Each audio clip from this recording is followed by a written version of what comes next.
Subscribe to our YouTube channel and press the bell icon for the latest updates.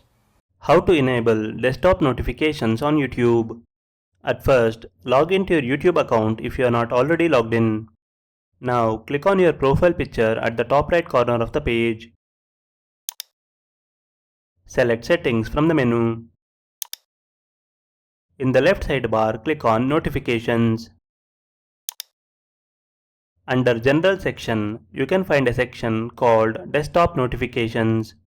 Toggle the button next to it to turn it on. A dialog box pops up on your browser window. Click the drop-down menu next to the text Remember my decision. Select your preferred option. Click Allow to proceed. That's it, changes are saved. Now, in the Your Preferences section, turn off the type of notifications that you don't want to receive.